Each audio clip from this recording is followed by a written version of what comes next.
What is going on, guys? This is Sinister Stories, and since it is Halloween, we are going to do something a little bit different today. Instead of going over a serious topic like I normally do, I am instead going to talk about my 5 favorite horror movies of all time. Now, this will be a list of 5, but they won't be in any particular order, so just because I put one first or last doesn't mean I like them the most.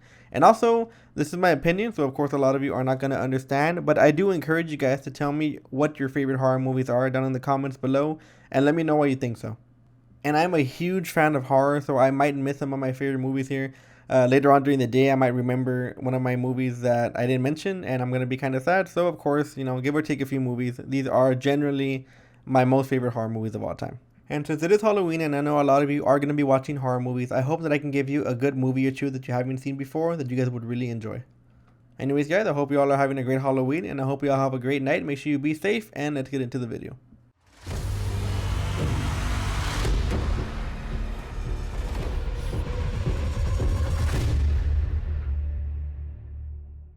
Now, starting off the list is a movie that was very controversial to a lot of people, especially horror fans, due to the fact that a lot of people interpreted it in different ways, and a lot of people don't agree how good the movie actually is. And that is The Witch. Now, The Witch is not your typical horror movie due to a number of factors. Unlike a lot of modern horror movies, The Witch does not have many jump scares. I think it only has about one. So the movie is kind of slow paced. Now, it doesn't mean that it is a slow movie. It is very interesting throughout the entire film. There is a section of the movie in the middle where it is a bit slow, but if you're into the story and if you're into that time period, because it is a period piece at the end of the day, then you still enjoy it either way. Now, the beauty of The Witch is that it can actually keep you creeped out throughout the entire movie without actually jump scaring you. And that is a very hard thing to do. It is very hard to keep a horror movie interesting, without having to use any cheap tactics like jump scares. But The Witch actually does an incredible job at it. And if you are into that time period back when religion was one of the main points of life and people lived and died by the rules of the Bible, then it is something you're going to really enjoy if you haven't seen it. And there is a crazy ending that you might not see coming. You might think it's one thing when it actually turns out to be something else. And that's kind of what makes the movie so good. It always keeps you on your toes without having to frighten you every 10 minutes with a loud jump scare, and it's pretty cool. Now, the attention to detail in this movie is actually incredible. The clothes they wear are actually dirty and torn and look like they are from that time period. They do speak Old English, and it is correct for the time period. They do use, they don't cheap out on any of the theatrics. They speak the language, they look the part, they act the part, and it actually feels like a lot of the personalities in this movie are actually from that time period, and I feel like that's where this movie excels. This movie was kind of my rebirth for horror because I gave up on horror for a few years due to the fact that I feel like a lot of the movies were pretty bad. And when this movie came out in 2015, I feel like this was my way to get back into the horror genre. And if you haven't seen this movie, then this is something you should definitely watch. Now, next on the list is Hereditary. Now, Hereditary is incredibly unsettling, and a lot of people actually did not like this movie, and I feel like there's a particular reason for that. The thing about Hereditary is that it shows sadness in such a realistic way that it can make people extremely uncomfortable.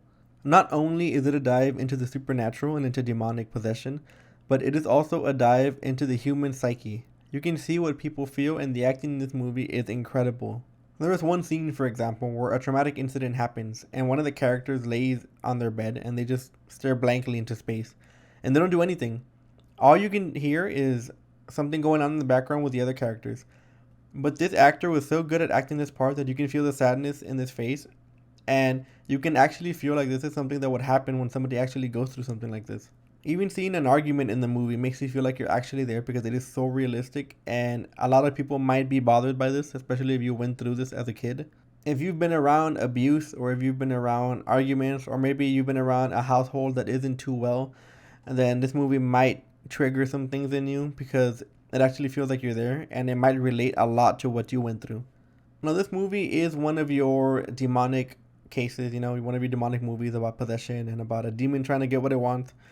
But it takes a formula so much different because it focuses a lot more on the family, and the family kind of lets the thing enter it in a way. There is a backstory to this movie, and there is kind of a conspiracy in the movie that you have to figure out as the movie goes on. And eventually you do find out what it's all about, but it's something that you kind of see coming. But even then, it's still kind of a surprise, if that makes any sense. Like, it's built up in a way where it's extremely entertaining. So I really encourage you to watch this movie, and it is extremely unsettling though. If you haven't seen it, make sure you take someone that wouldn't mind getting bothered and actually likes horror movies, because if not, they might not like it. And I tend to notice that a lot of the people that don't like it are people that don't like feeling this way. And at the end of the day, it's a good movie, and the movie makes you feel what it wants you to feel. And that's kind of how you judge a good movie. The movie and the director wanted you to feel a certain way, and at the end of the day, you probably end up feeling that way. And that's a good horror movie, in my opinion. Now, our next movie in the list is Get Out. Now, Get Out is one of the newest movies on our list, and it is actually made by Jordan Peele, who is a very accomplished comedian. And I've always heard that comedy and horror have similar roots, and for some reason, if you can make people laugh and you know how to manipulate people's laughter, then that means that you can understand sadness and you can make something good out of it. And that is extremely the case when it comes to this movie. Jordan Peele is a genius, and he managed to make a movie that actually has some social commentary in the background, but it's still a good horror movie and it has a good plot. And it's not too, and I know a lot of people don't like social commentary in movies, but it's not too in your face to the point where that's all you can see. It is actually, like it fits in well with the overall plot, I guess is what I'm saying. Now, this movie takes a character who is black and is going out with a white girl, and he goes to visit her family, and they go through all this stuff, and he finds out something about the family that's dark. Now, I'm not gonna ruin it for you guys, but I mean, it's easy to tell from the beginning that the family is not right. But this movie is a roller coaster. It takes you through so many things. You see a lot of things that kind of mix together at the end, and you realize like, oh, that's why they're like that, and it's weird. It's out of this world kind of plot, really out of the box, and it's not your typical horror movie. And the crazy thing about this movie is that it actually has a lot of humor in it. It's actually really funny. So Jordan Peele's, humorous background, his comedian background actually comes out a lot in this movie. But the funny scenes are not to the point where you can't enjoy it as a horror movie. It is funny, but it does have its really, disturbing and messed up scenes and ideologies with it. So if you haven't seen Get Out, it is a fresh of breath air. A lot of the acting in this movie are incredible. The two main actors are really good, and the supporting cast is also really good. And they do manage to just make it seem really believable. And it's, even though it is out of the box in a way of the overall plot, I feel like they still make it seem believable, like it's something that can actually happen. And the cool thing about this movie is that there are a lot of things that kind of happen in the background, like little Easter eggs that might point towards the ending. And there's actually a video on Jordan Peele answering questions that people have and finding out all these little Easter eggs. And the fact that, okay, so a good horror movie is made whenever people can talk about it later on. So if the movie ends whenever you see the credits, then that's not a good horror movie. A good horror movie sticks with you, whether it be for that night, whether it be for months. That is the essence of a good horror movie, because it's not just about scaring you, it's about making you think. And that leads us to our next movie, and that is The Shining. Now, I'm sure I don't have to explain how important The Shining is. The Shining is a incredible movie. This movie is directed to perfection. There are so many things in this movie that you would have to watch it probably tens to hundreds of times just to understand everything. There is so many Easter eggs in this movie. If you go to YouTube right now and look up The Shining Explained, you'll enter a rabbit hole of videos. There are so many interpretations to this movie that is actually like mind-blowing. Some people think it's about murder. Some people think it's about the darkness in humanity. Some people think it's about the killing of the Native Americans whenever the Europeans came to America. Like, it's crazy. And a lot of these have a lot of factual evidence behind them that actually makes it seem like it could be a real possibility. Now, Kubrick, the director, actually never answered what he thought was the main purpose of this movie. So that means that people will just nonstop speculate, and they'll probably never find out what the actual meaning was. And that's kind of the beauty of this movie. The beauty of The Shining is the fact that it also has no jump scares. It is all just creepy. Though the entire movie feels off, and it feels like you kind of shouldn't be watching it, and you can kind of see the slow descent of Jack just breaking down into madness pretty much with his family there. And this is the kind of movie that sticks with you probably forever due to the fact that you don't know exactly what caused it. And sometimes you can debate whether there was actually a ghost in the hotel or if it was all just Jack by himself, degrading in his mental state. And it's scary because this movie posed the thought that maybe darkness is in all of us and it just needs a little trigger to make it come out. And if that's not one of the most terrifying horror ideas I've ever seen, then, I don't know what is. It's not always about monsters, and it's not always about ghosts and demons. sometimes we are the scariest thing. And the fact that there are movies like this that remind us of it are just bone chilling. Now, Jack Nicholson in this movie is one of my favorite just actings of all time. One of my favorite performances. He does an incredible job. He has so many iconic moments, and he's just so good at it. And if you actually go back and hear the making of this movie, you can actually find out that the Wendy, which is the wife of Jack Nicholson, was actually treated pretty badly. So a lot of her crying and a lot of her anxiety in the movie are actually real. She actually had to do some scenes over 100 times because Kubrick did not feel like it was perfect enough. And this put her under so much stress that you can actually feel her sadness. And it is kind of sad to think about, but it did make a good movie. She looks destroyed the entire movie, which is bad, and I feel really bad for that. But I mean, it did make for a great movie. I'm not gonna lie. I'm not gonna pretend like that didn't affect her acting because it made it really, really good. So for those few of you who have not seen The Shining, I highly suggest it. It is pretty slow paced, and it might get boring for you at times, especially if you're not too into it. But if you are into like psychological, possible ghosts, then I'm sure you'd love it because it's one of my favorite movies of all time. And the last on our list is a movie that I actually came to love not too long ago, and that is Rosemary's Baby.